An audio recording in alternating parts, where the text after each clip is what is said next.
Taking the time out of your schedule and coming today. We really appreciate it. Secondly, Mr. Torriello, he is actually he's got two daughters here. The first one went through the science club as in the middle school, and the other one is too young to be in the science club, but he's here every Thursday night. And that is a little side rule that we have. If a parent really wants to have their child involved in the club, they can come, but they have to stay. So the parent gets involved, and then they have the ID, they check through it, so they're all playing by the rules, but they're not on our records as far as attendance.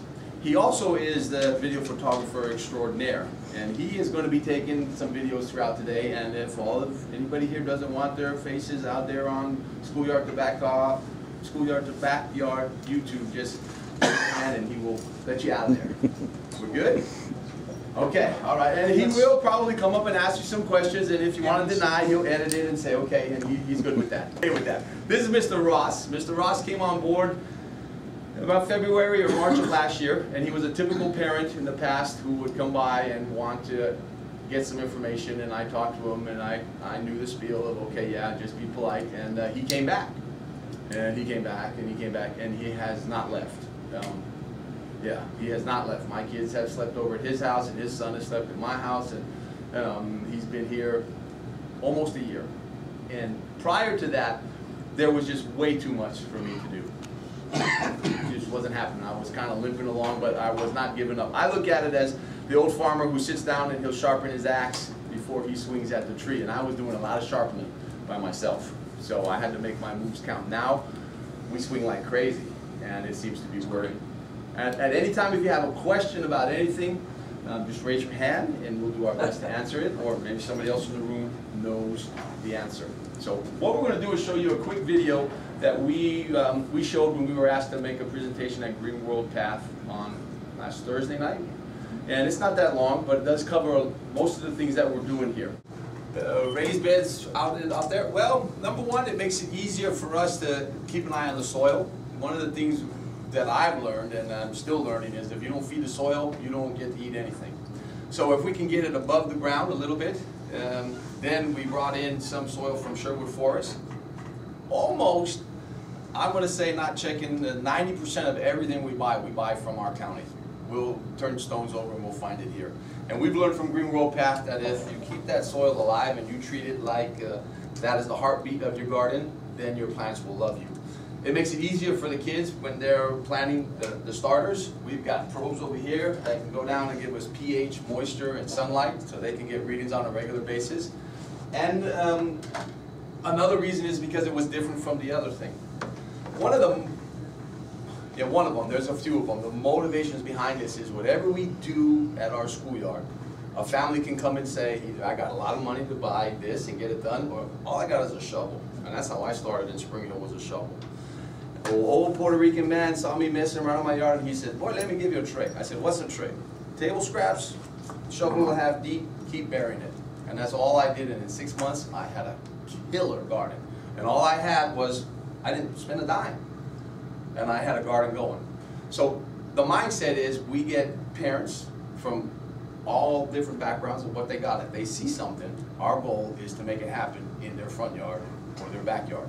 If they got a lot of money, we can show them how to do it with a lot of money. It's easier in the long run with a lot of money, but personally, I'd much rather sweat more outside than just turn a bunch of knobs. You can go either way and get the same thing. How many youngsters are involved in this? Oh boy. Well, on a Thursday, there's an average from 20 to 35. There's a 4th grade classroom, a 3rd grade classroom, 2nd grade classroom, and when we were able to get in a slot in the cafeteria and take our lettuce and put it behind their operation, because we met all their standards, which was a blessing. There was like a vacancy, and we could put it in there. Almost every 3rd, 4th, and 5th grader ate that day, and they all said, "Man, where is it coming from?" I guess what I'm trying to figure out, how is this incorporated into the curriculum? Well, that we could spend hours on. Well, I'll get to at some point I'd like to sit down and see how this is. My long-term goal is a teacher's going to say, Mr. Poteet, I just got this off the internet. I gave my last copy away from Ag in the Classroom, which has an entire curriculum called Yeah. Garden to Grades. And when they say, I want to do this, and we will be able to say, when do you want to do it? We want to do it on this day. All the materials that they need will be here. Like I said, I've been doing this for 5 years. This year, finally, we've got a class from every grade level now seeing that it can be done. And the teachers tell me, I can't bring my class out here. Why not? Because I don't know what that is. Oh. So we put the word out to our business partners, and they got us signs. The teachers are afraid because they don't know themselves. And we're taking away all of their, I can't do it. Yeah, you can. What do you need? Well, what I'm looking at is specifically a part of either the daily instruction or the curricular program. If you're involving 50 kids total on a regular basis, is what you're saying? Yes, that's through the science club. Okay. Outside of the science club, I would say at least I get a new rotation here every week. Maybe every other rotation, the kids will go outside if it meets in the curriculum that I'm teaching them. Oh, yeah. But you're teaching a regular class. Yeah, I've got to meet my Sunshine States and core. Yeah. That are changing on me, and that's my responsibility. But when I can say, hey, we're going to go outside, I go outside. The reason I'm asking is if we're talking about sustainability and the future of this, it's going to have a curricular tie that is going to be able to get you some of the support that you need as far as the curriculum, because as you yourself acknowledge, the core curriculum runs the schools. Yes, and I will tell you what I've been telling people since I've been teaching science here, that if a regular classroom teacher picks a topic of science, they can fillet that whole thing out and cover math, writing, reading, research, hands-on application, picking a science. I tell people when they get upset, if we didn't have science and what people discovered or wrote about being discovered, we wouldn't have to come to school, because that's what we study. You can't define science unless you learn math. Let me ask you, what if you were freed from your classroom responsibility? Well, you get to the end. I was going to hit you up for that at the end. I told Mr. Dean and Mr. Dannemiller way back when, if I could teach 3rd, 4th, and 5th grade and let the little ones go, but I really love the little ones. They kind of keep me here sometimes. And only teach ag and show how it can tie into the math and the history of what's going on, cut me loose. And no, we can't do that. I said, okay, you know what? I'm planted here, and we rock and roll. Mr. Dean started something last year called Know Well at Christmas time, where teachers need to know well their students, know them well. Yeah. I said, okay, so, boy, it's a hard road to go down when you hear these kids' stories. And then we teach in the classroom, unless a student has ownership over their learning, they're not going to give a rip.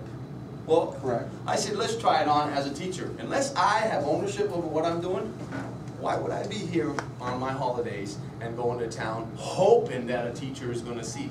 This year has been the best so far, where teachers are saying, I want a piece of that, what do I got to do? And I tell them I'm a teacher, not a teller. I tell them, what do you want to do? Get back to me when you know what you want to do. And they come back and say, okay, here's all you need to do. And I'm not going to teach your class, but here's everything to go. Are they going to mess up the first time? Oh, yeah. But if you walk around this campus, you'll see which teachers are involved, because they've got gardens. There's broccoli and turnips in front of Mackenzie's, and I just got hit up the other day with something to harvest peppers and tomatoes from a 2nd grade teacher who's been doing it for 4 years, and now another teacher wants to do potatoes now and then sweet potatoes for next year. What I'm looking at, to be very candid and honest with you, because I have some concerns. First of all, how do you measure success and document that this is working?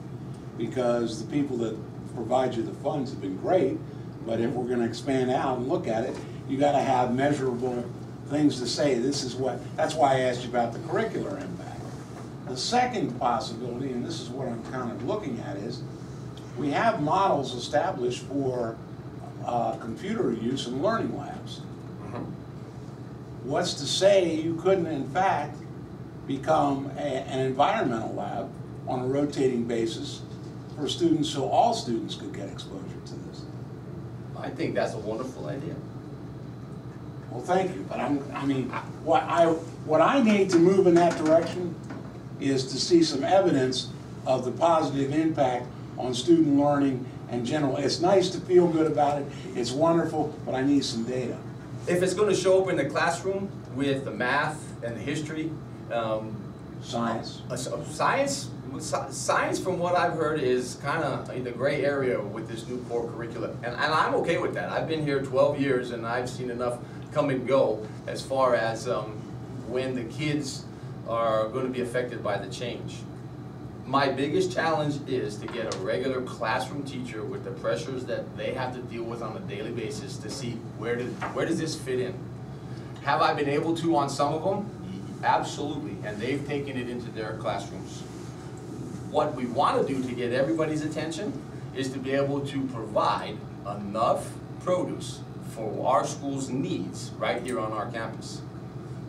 We can provide the green leafy vegetables for pine growth. So you may not, I mean, yes, I understand your educational curricular impact, but there's also a financial impact also as a cost savings to food service with produce that is provided by the school district as well. And Mr. Poteet, Mr. Dean and I have had some lengthy conversations about that. And, you know, obviously if you think really big, you know, on a school district-wide scale with plots of, Jay Lyle and I were just talking about this morning, and I haven't even had a chance to talk to Mr. Poteet about it, but it's been something that's kind of rolling around in my head, which is plots of land, that smaller plots of land that this school district has, and what could we do with those, and how could we make those useful to our school district in providing produce and career, technical, vocational opportunities for students. I mean, it's pretty limitless, but you know, it takes a lot of people with a lot of skill and knowledge, and so yeah, you've got a lot here that you can work with. And we could replicate this Absolutely. in other places. What I'm concerned about, and I'm going to keep drawing back at this, is how is this helping students? What is it helping? Are your science scores going up? The only area that, when I ask that question, what should I be teaching my kids if I'm going to focus on an area? They've got the nature of science, they've got our solar system, physics, not so well, but they really stink at critical thinking. Absolutely. Right. So, and that's what, let me interrupt, because this is really something I'm very adamant about.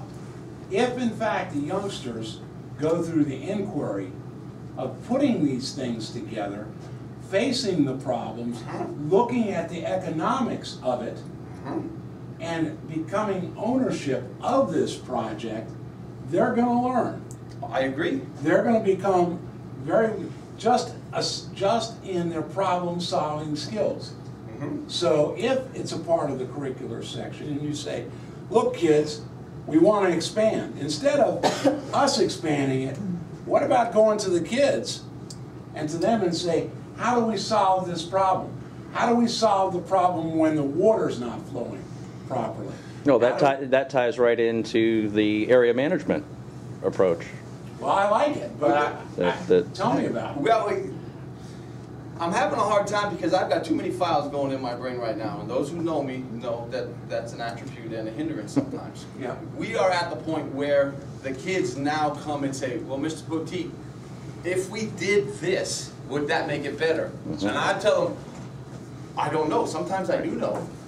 Sometimes I don't. Right. We've already got kids on a waiting list that want to learn to manage the rabbits. They want to learn to manage the fish. They want to be put in charge.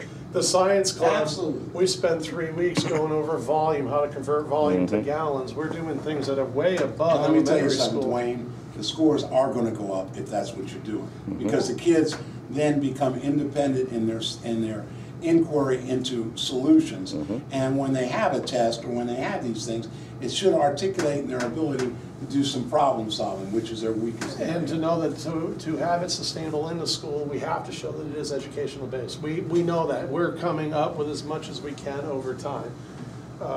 We really concentrated this year on getting everything up and running, and we're working with teachers now that are coming up and asking him, can we get this into a work plan? Well, yes, we can, and we're having teachers coming up with work plans on how to incorporate everything, because there are teachers that want to get out of the classroom, get their hands, excuse me, get their hands dirty, because they know their kids are learning better by going outside rather than just sitting behind the chair staring at it. We've got a lot of classrooms out there this fall.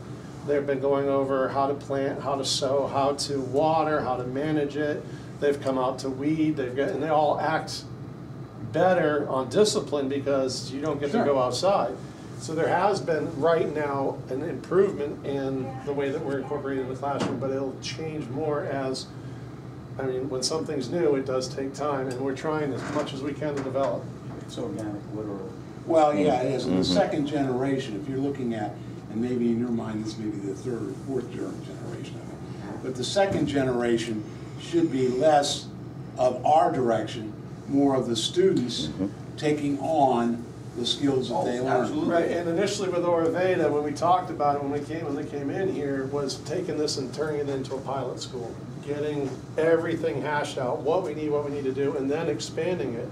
Well, we're still in those stages right now of what can we do to get more kids involved, to get more parents involved, to get everybody involved into it, and it is a learning process right now. I mean, eventually I would love to have these kids all coming in being able to tell you how to convert mass to gallons to...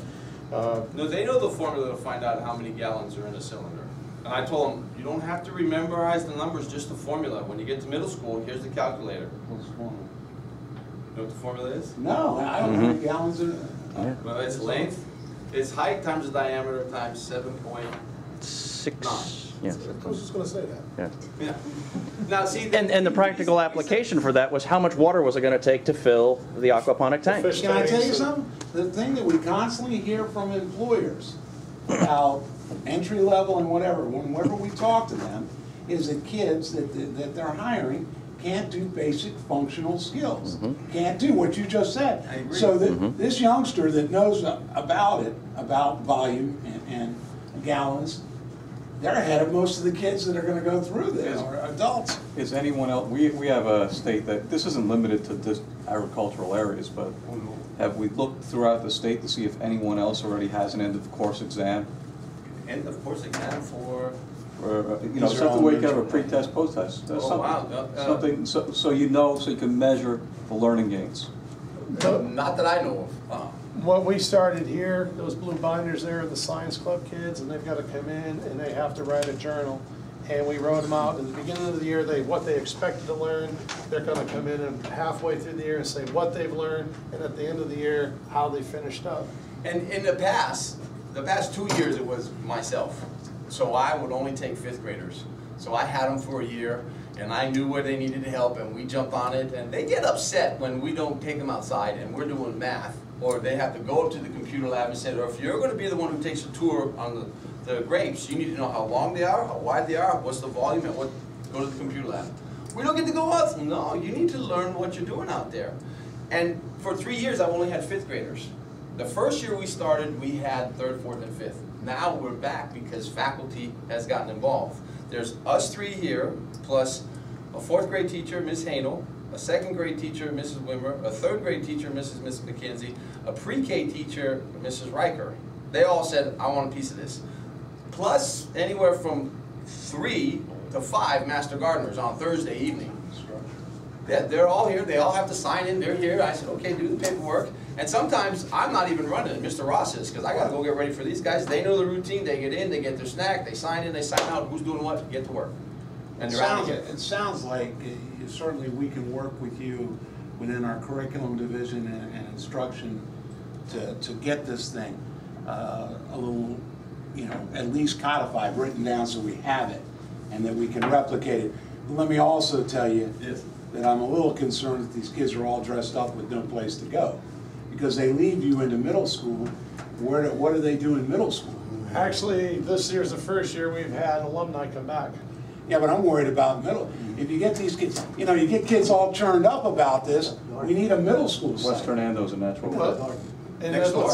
That's our plan too. But they don't have anything yet. To go from elementary to the middle to the high school and continue everything. What I would imagine to that becomes the community garden that is available which the kids now can continue and do, because what's going on here is going on locally at the Oral Community Garden as well. So as we continue to allow them, they want, you're welcome. You want to learn to grow, you want to develop, you want to do and plant. My concern, and my initial, I was all for it, and I was thinking as we were listening, we would have to secure the site. If we have a community garden, that anything can be grown in, and when the kids, the teenagers know that.